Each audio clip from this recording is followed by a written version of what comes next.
It's Thursday morning. I'm here at the practice runs for the National Championships of Downhill Mountain Bike Racing. Chad Meyerhoefer from Once Again Nut Butter will be racing for the Livingston Cycling Club and the Once Again Nut Butter crew.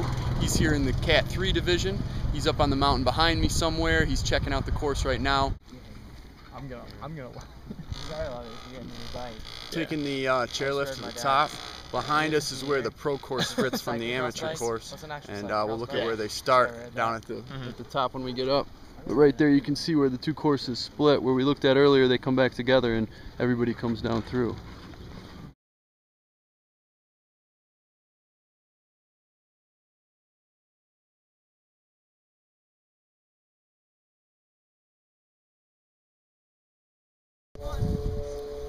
Just took the lift ride to the top, and Chad's about to take his first run down through.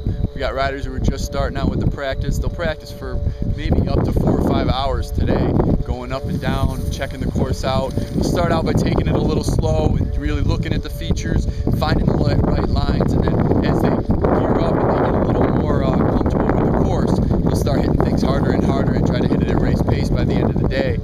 Hopefully the conditions don't change too much between today and tomorrow so that the work is worthwhile and doesn't go to waste. But it looks like that's not going to happen with the bending clouds here. We'll see. So we'll get Chad coming down on his first practice run, start walking the course a little bit, look at some more of the features and try to catch him doing some practice shots down through, because we'll only see him in one run tomorrow. We drove all the way down here, all the way to North Carolina, and we get 4 minutes or so on the course, and that's it. He gets one shot at it. So practice runs are real important. First practice run of the day on Thursday.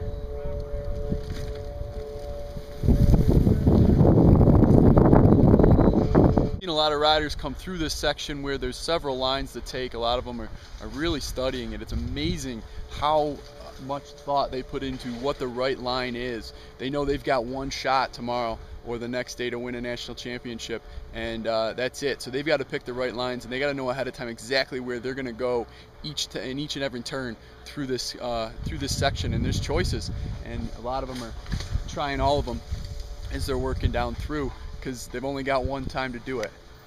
Chad should be coming down through here in a second. We'll see what line he likes so far on this one early turn in the race.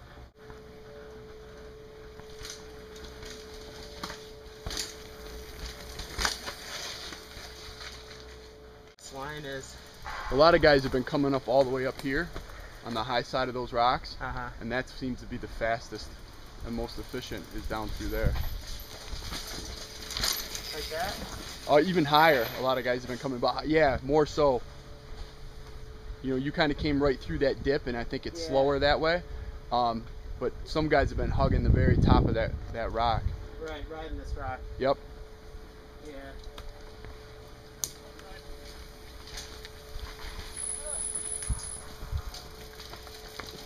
Come on.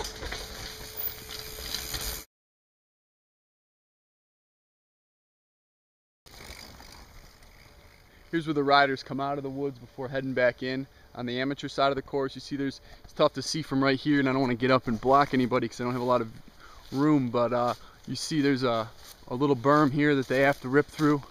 They'll really carry a lot of speed once they get going and they get comfortable here. They'll probably hit the high side of that, over that rock. Nice. Yeah, that kid took it just perfectly. There's the benefit of being a teenager right there.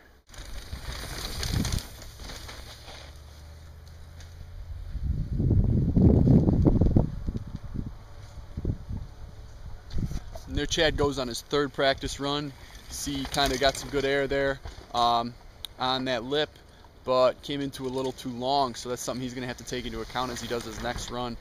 Maybe not hit it quite as hard, or even go around it if it's gonna launch him out too far to take the next corner. So I'm sure that's something he's thinking about as he's analyzing the course.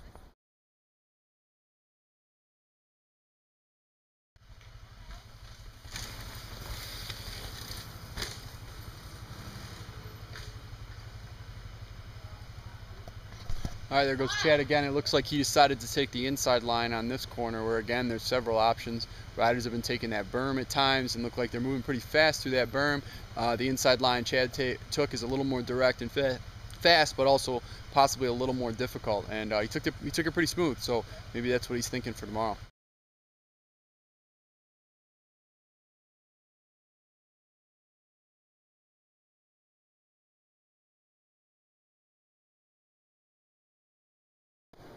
All right, we're back in the motel room. Chad practiced for about 5 hours today, did maybe 10 to 12 runs. He's going to tell us what he thought of the course. Tomorrow we'll get up early, he'll get about 2 more runs in, and then it'll be go time and he'll get that one shot at his race.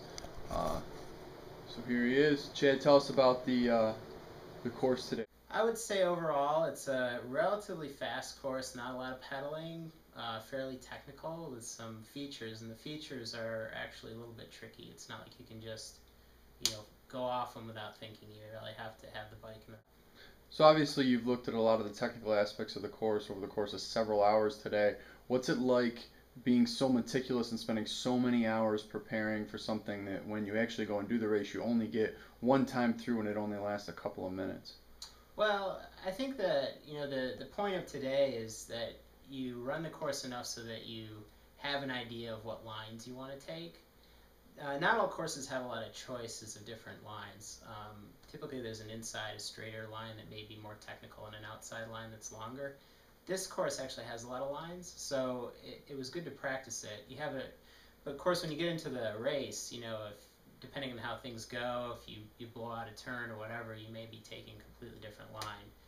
But I think the point of practicing is, you get an idea for how you want to ride the course, and then more importantly than that, you get confidence. So you build enough confidence to know that you can ride certain sections fast.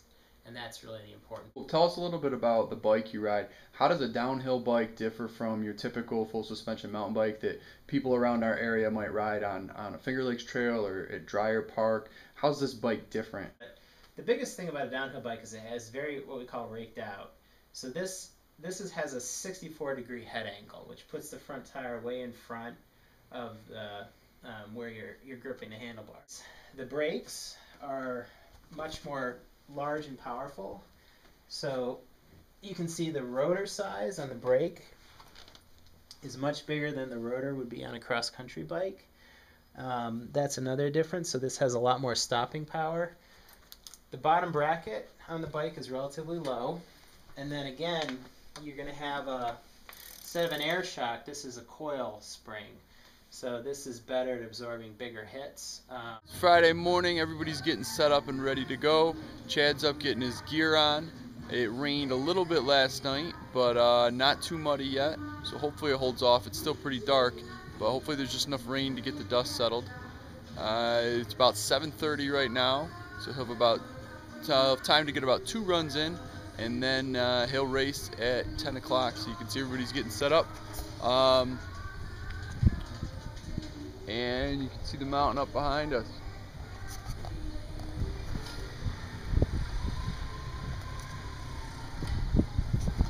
Alright, we're excited to go, and now I gotta get some freaking coffee. The amateurs are underway. It's 9:15. The Cat 2 are gonna go first. Chad will take off about 10:15. You got 2 practice runs in today. The fog has gotten worse as the morning's gone on. He said the top of the course is pretty...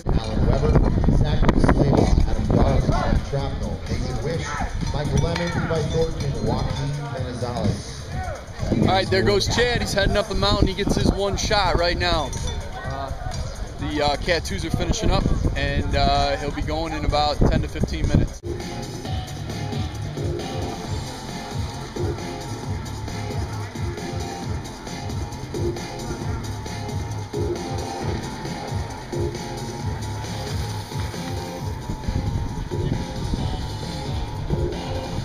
Chad's run puts him in 3rd place, about 4 or 5 more riders to go, so hopefully he can hold it off for a top 3 at 3:22, I think is what his finish was. Came down real fast on the second part.